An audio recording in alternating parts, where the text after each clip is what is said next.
Pendaftaran UTBK SNBT 2025 akan dibuka besok pada 11 Maret sampai dengan 27 Maret 2025.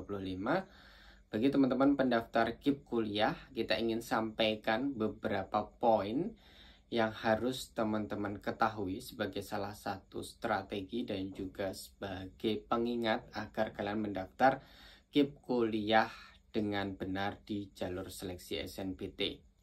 Yang pertama, kita ingatkan untuk teman-teman yang belum membuat akun KIP kuliah, segera membuat akun. Sedangkan teman-teman yang sudah punya akun di tahun sebelumnya, silahkan login saja pakai akun yang lama, perbaharui akun, dan segera lakukan pengisian data.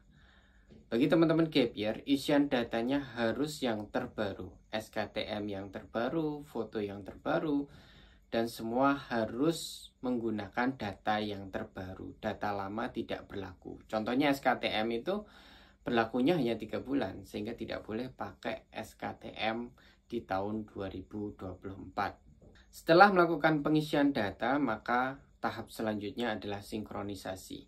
Nah, untuk sinkronisasi di UTBK SNBT 2025 ini, tahapan yang pertama yang harus kalian lakukan ialah kalian login dulu di websitenya SNPMB. Kemudian kalian klik untuk bagian pendaftaran UTBK SNBT. Kalian masuk di bagian biodata dulu. Nanti akan ada keterangan, oh KIP kuliahnya belum terdaftar. Nah, setelah kalian masuk di websitenya UTBK SNBT itu, baru kalian bisa pilih seleksi. Di websitenya KIP kuliah, silahkan klik daftarkan untuk seleksi SNBT. Baru setelah klik daftarkan seleksi untuk sinkronisasi, kalian bisa cek di websitenya UTBK SNBT apakah nomor KIP kuliahnya sudah terdaftar atau belum. Kalau sudah terdaftar, maka silahkan lanjutkan pendaftaran UTBK SNBT. Penting kita perlu tekankan bahwa teman-teman yang mendaftar KIP kuliah, nomor KIP kuliah dan keterangan KIP kuliahnya wajib terdaftar di pendaftaran UTBK SNBT. Ketika keterangannya tidak terdaftar, maka ketika kalian keterima nanti, kalian tidak akan diseleksi sebagai pelamar KIP kuliah. Kemudian berhubung pendaftaran UTBK SNBT ini terbatas, kita mengingatkan agar teman-teman sinkronisasi di hari-hari awal. Kenapa demikian? Karena tidak semua pendaftar KIP kuliah akan gratis biaya pendaftaran. Teman-teman yang tidak terdata di DTKS, tidak punya KIP, tidak masuk desil 1 sampai 3, P3KM, maka secara otomatis wajib bayar. Nah, karena harus bayar, maka teman-teman jangan mendaftar di akhir-akhir. Jangan sinkronisasi di akhir-akhir. Kalian perlu waktu untuk ke bank, ke teller bank, atau untuk transfer pembayaran UTBK SNBT. Jadi lebih baik mendaftar di hari-hari awal. Terlebih lagi karena teman-teman pengen tes di pusat UTBK terdekat, maka mau tidak mau harus war pusat UTBK. Nah, teman-teman boleh memilih pusat UTBK di mana saja. Disarankan yang paling terdekat. Jadi tidak harus sama dengan kampus yang dipilih. Misalnya kampus yang dipilih ialah ITB dan UGM, karena kalian orang Jawa Tengah, boleh pilih tempat tes di pusat UTBK, UNES, Undip, ataupun UNS. Jadi tidak harus di kampus yang kalian pilih. Nah, bagi teman-teman yang mendaftar di SNBP, kalian nanti pendaftaran SNBT-nya setelah menunggu pengumuman keterima tidaknya di SNBP. Ketika nanti pas pengumuman ternyata tidak diterima, maka teman-teman segera sinkronisasi pendaftaran KIP kuliahnya, segera mendaftar di UTBK SNBT. Berkaitan dengan prodi-prodi yang ada portofolionya, ketika teman-teman mendaftar di SNBP, sebenarnya kalian bisa menggunakan portofolio yang sama dengan yang di SNBP.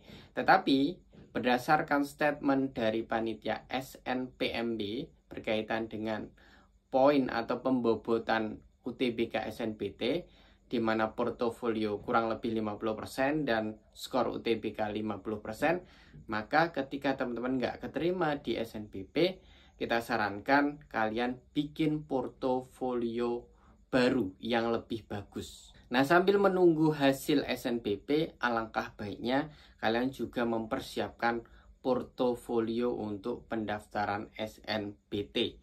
Portofolionya usahakan yang lebih bagus, sehingga peluang kalian untuk keterima di SNBT jauh lebih besar.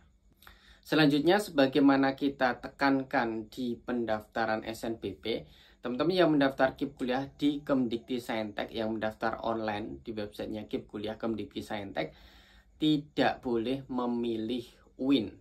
Ketika kalian mendaftar dengan alur yang benar, dengan sinkronisasi tahapan yang benar, secara otomatis UIN tidak akan muncul di pilihan UTBK SNBT kalian. Nah, sebaliknya ketika teman-teman milih UIN, kita sarankan milih UIN semua. Karena repot ya ketika kalian ada campuran UIN dan PTN. Ketika kalian keterima di UIN tidak masalah, tetapi ketika kalian keterima di PTN maka KIP kuliahnya nggak diseleksi karena tidak terdeteksi secara sistem. Makanya kalau pengen UIN, UIN semua, kalau pengen PTN, PTN semua. Pendaftaran KIP kuliah di UIN nanti dibuka setelah kalian keterima di kampusnya kira-kira di bulan Agustus September. Jadi nanti kampusnya akan melakukan rekrutmen masing-masing sesuai dengan pengumuman di kampus mereka masing-masing. Lalu di UTBK SNBT ini kan ada 4 pilihan di mana kalian bisa milih sarjana, diploma 3, diploma 4. Nah, bagaimana saran kita? Saran kita ialah maksimalkan keempat pilihan itu. Kita nggak tahu kalian punya peluang keterima di mana. Jadi lebih baik keempat-empatnya dimaksimalkan dengan perhitungan strategi yang kira-kira nanti ketika kalian keterima di pilihan ketiga atau keempat, kalian tidak menyesal. Apakah ada peluang keterima di pilihan ketiga dan keempat? Ada. Berdasarkan pengumuman UTBK SNBT tahun 2024, banyak yang keterima di D3 dan di D4, khususnya di Politeknik Negeri. Kalau pilihan pertama atau pilihan kedua itu kan sudah umum. Jadi beda dengan SNBP, kalau di SNBT tidak ada jarak antara pilihan satu, pilihan kedua. Peluang keterimanya sama besarnya. Tetapi tentu banyak yang bertanya, bagaimana dengan peluang pilihan ketiga dan keempat? Faktanya, di pengumuman UTBK 2024, banyak juga yang keterima di pilihan ketiga dan pilihan keempat. Yang terakhir saya ingatkan bahwa UTBK SNBT ini meskipun kuotanya lebih besar tetapi persaingannya juga lebih rumit gitu ya. Jadi jangan kemudian merasa kalian sudah paling hebat gitu ya. Kalian harus persiapan dengan matang, belajar dengan matang. Tanpa belajar jalur seleksi ini sulit untuk ditaklukkan. Dan KIP kuliah selama ini hanya diperuntukkan untuk jalur SNBP dan SNBT. Sedikit sekali kampus yang menyisakan kuota untuk jalur mandiri PTN. Maka mau tidak mau yang hanya berpeluang mendaftar di SNBT, kalian effort usahanya harus lebih keras biar keterima di jalur ini dan memperbesar peluang kalian untuk dapat KIP kuliah di 2025. Itu beberapa catatan yang bisa saya sampaikan. Semoga informasi ini bisa menjadi gambaran bagi teman-teman untuk memperjuangkan masa depan kalian di perguruan tinggi.